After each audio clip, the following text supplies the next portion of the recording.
Hello, our dearest fellows. This is Erica. Welcome to our final training session. We've come a long way. Credits for us all. Now we have reached our last training session today. It is time to build an app. In this video, I will demo the app building with the equipment management template.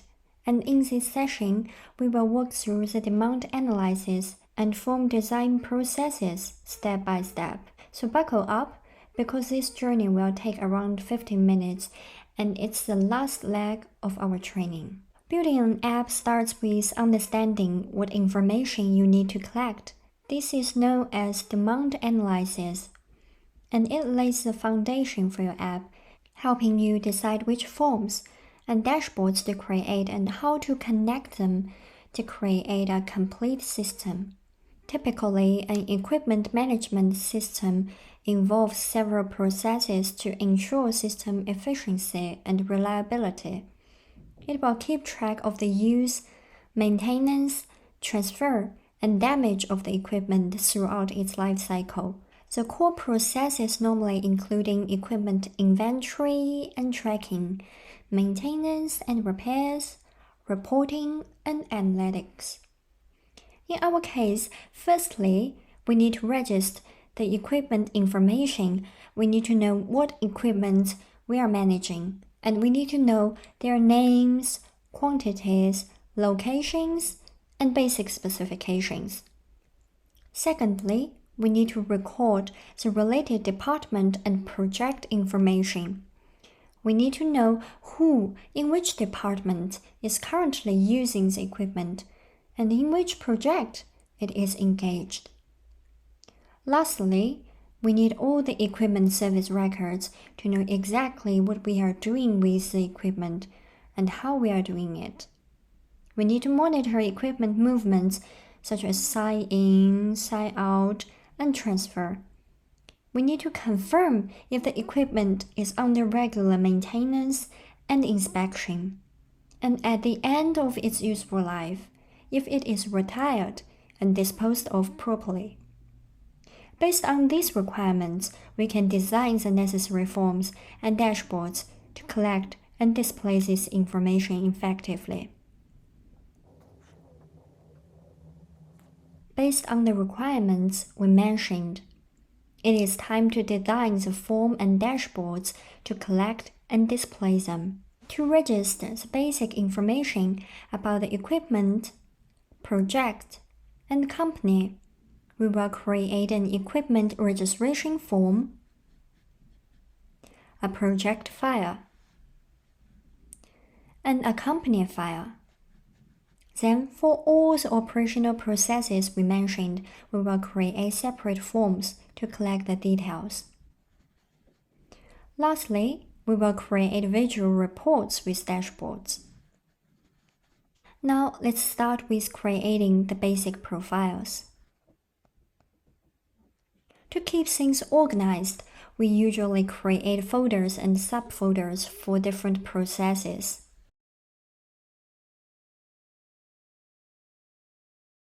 Start with a basic profile. I will create a basic information folder, and I will put the company and project information in this folder.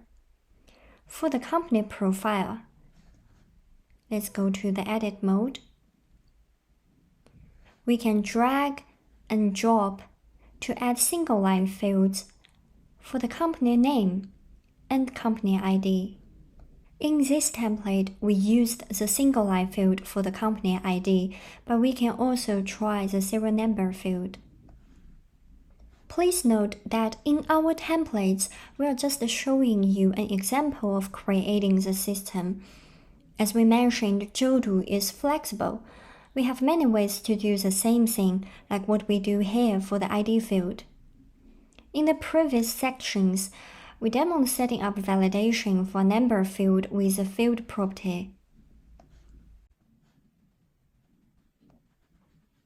But let's say if you want to have field prompts for the validations. In a regular form, you can go to the form properties and set up a validations on form submission. Whereas in workflow forms, data to be submitted feature could be the better solution.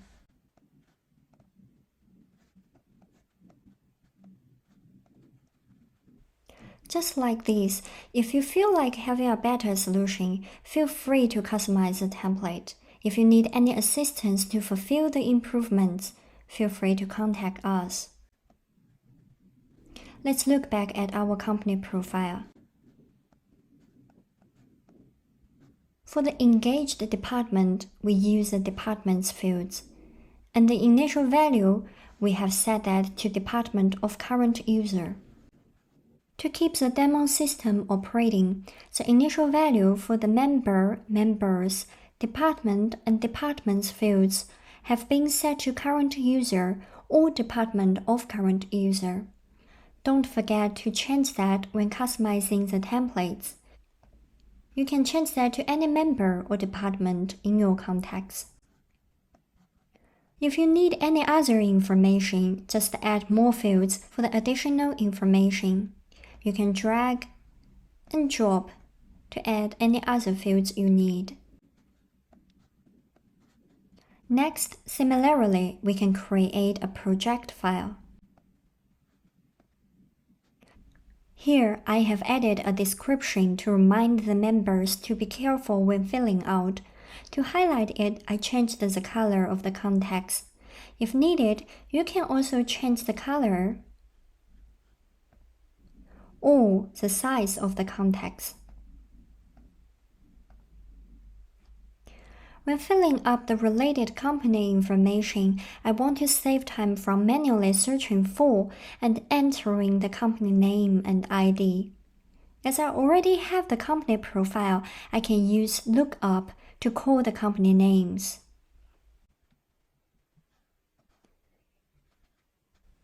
Set up the option to be lookup, then select the company name under the company profile. Next, we can also use the data linkage to call out the company ID according to the company name. Set the initial value as data linkage. Configure the settings. Set the linked form as company profile. If the company names are the same, pull out the company ID. Now, when I select a company name, the ID will be retrieved automatically.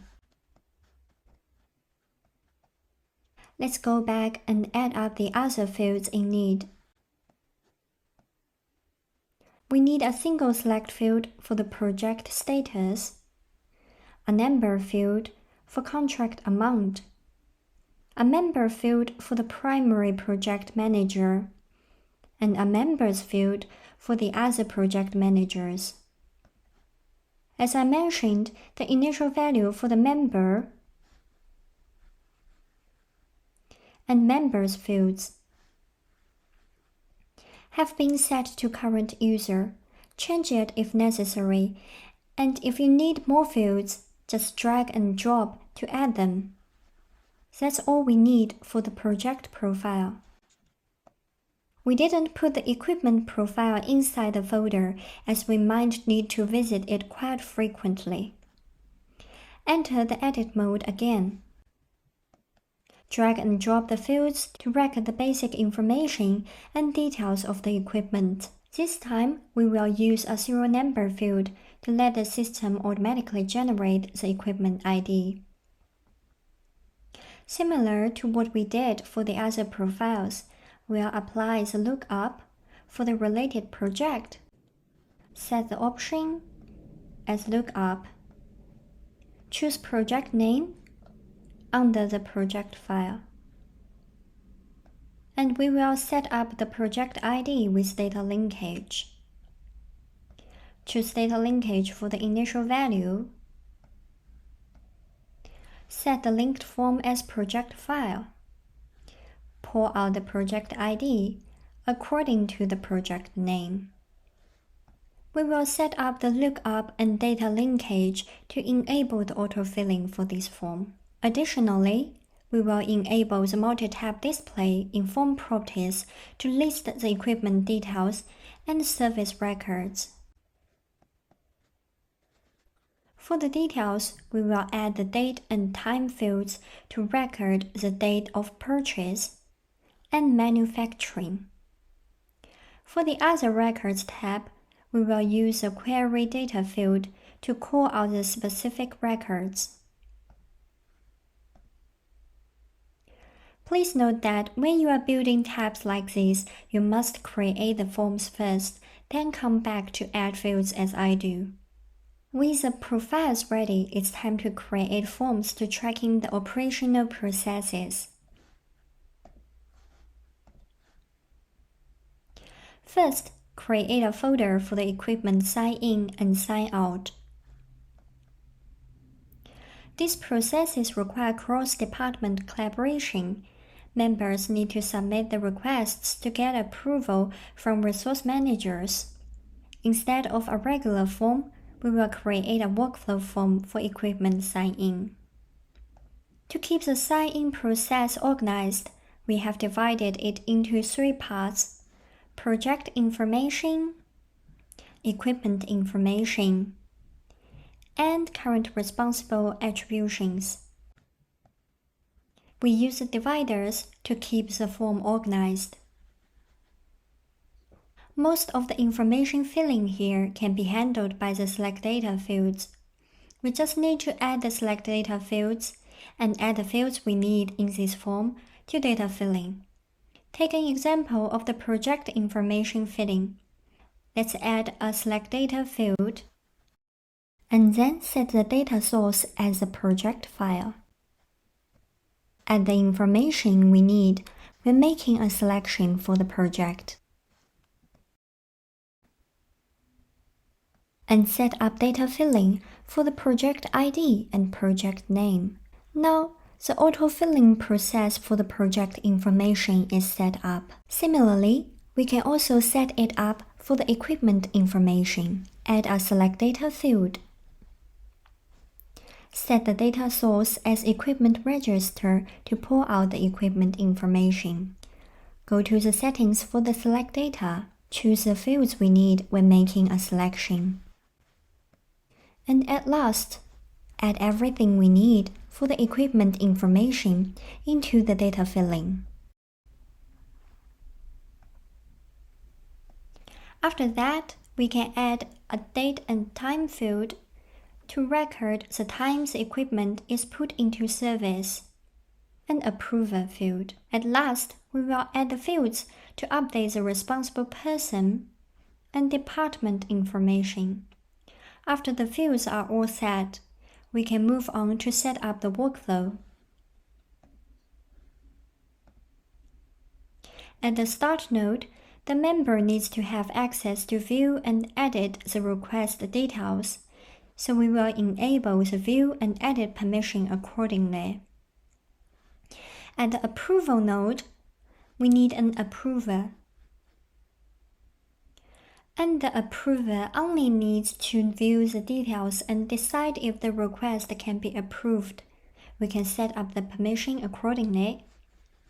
To keep the demo workflow working, the approvers will be set as a workflow initiator by default. Don't forget to update it into the real manager in your contacts.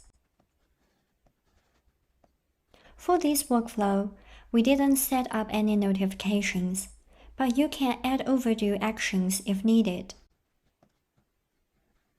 And you can even add more restrictions or validations for the form submission with data to be submitted.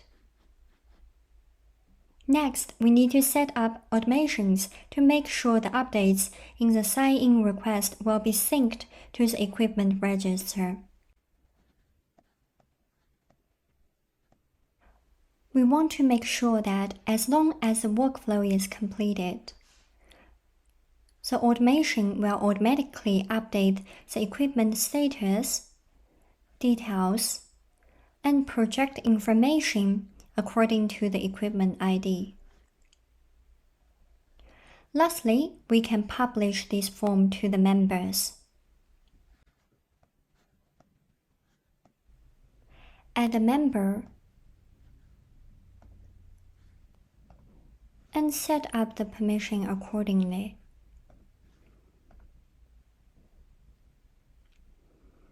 That's all we need for the sign-in process. Similarly, we will create a workflow form for the equipment sign out. Let's get into the edit mode. As the equipment sign-in process has updated all the related info on the equipment register, we can simply pull out all the needed records from the equipment register. Add a select data field for the equipment to sign out. Set the data source at the equipment register form. Add the fields we need when making a selection. Then add everything we need with data filling. After that, add the other fields for the information we need. For example, the timeout field and approver field, along with the notes field. Then set up the workflow. Set up the field permission for each node, approver, and other settings. Then add the automation to sync the updates. When the workflow is completed, update the equipment status, details, and project information. Lastly, publish the form.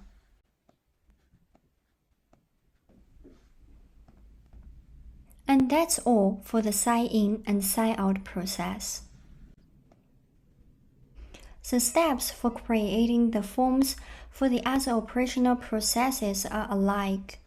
We just need to call out the records from the equipment register and then add the fields to collect the information we need for that process accordingly. To save time, we can even copy the existing forms. For example, let's copy the sign-out form, transform it into a regular form, put it into the equipment management folder.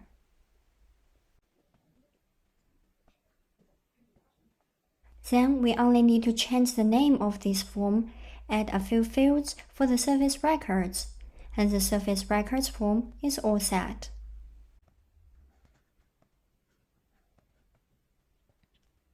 Similarly, we can do that for all the other processes. Copy the sign-out form, add the fields for inspection records, maintenance records, damage records, and transfer records. And then the inspection, maintenance, damage, and transfer processes are all set.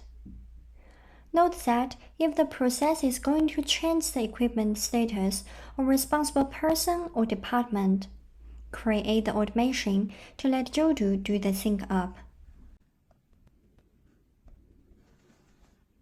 Just like this, all the management processes are created and connected with each other. After we have created all the forms, we can go to the data factory and create a data stream as I demoed earlier. At last, we can go back to the equipment register and complete the settings for the subtabs.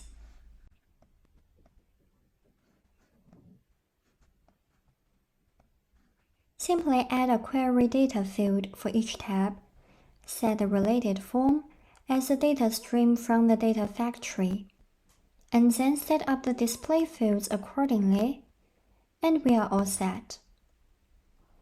One last step to complete the system: create the dashboards for reports and analytics.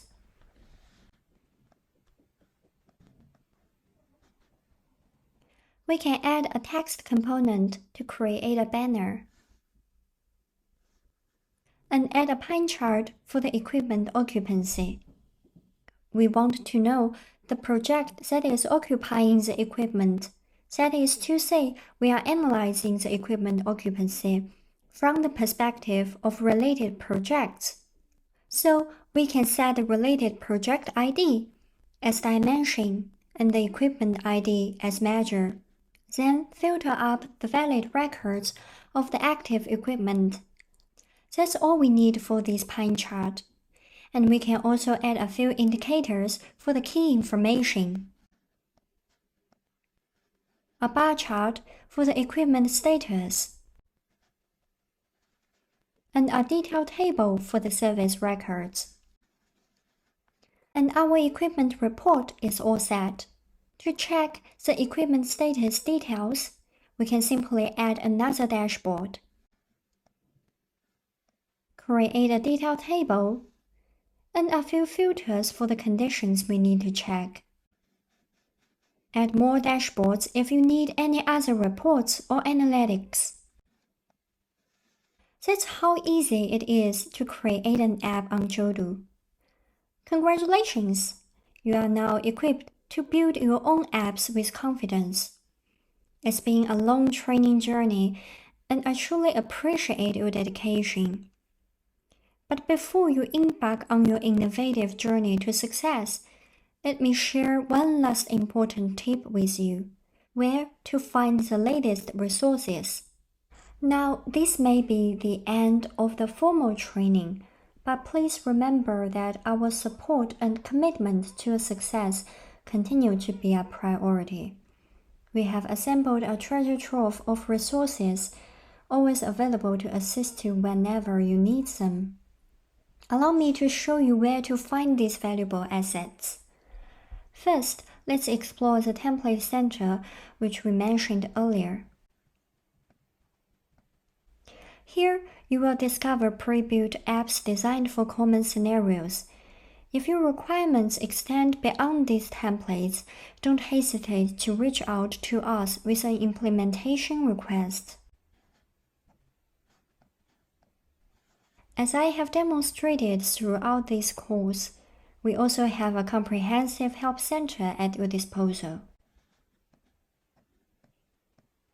It houses a vast library of over 500 articles, covering every feature in Jodoo. It is currently available in both English and traditional Chinese. The help center has been divided into 5 corners, including documentation, open platform, solution, update log, and video. In the documentation section, you will find introductions to each feature along with the common use cases. We will also update our latest training resources in the documentation section. Open Platform allows you to dive deep into API and webhook guidance. It is ideal for those interested in feature development. The guidance to build and use templates in our template center is put in the solution. At Jodoo, we typically release updates every 15 days, and you can find an overview of these updates in the update log. If you want to check the detailed reports, click the hyperlink that is attached to each update log, and it will lead you to the detailed reports in the documentation section. All the free video resources are in the video center. Some of our series are still updating. If you want to talk to a real person to resolve your problem, go to Workspace, click the question mark to contact support. Once we receive your request, we will promptly respond to it. To expedite assistance without waiting, visit jodoo.com. Open the Jodoo support chat and choose Chat Live with technical support to engage in a live chat with a support ambassador. Our working hours are Monday to Friday, 9 a.m. to 5:30 p.m. Singapore time. During these hours, we are committed to swiftly resolving your inquiries. For those looking to connect with fellow enthusiasts and our experts, we would recommend you join our community. It's an excellent platform for sharing knowledge and experiences.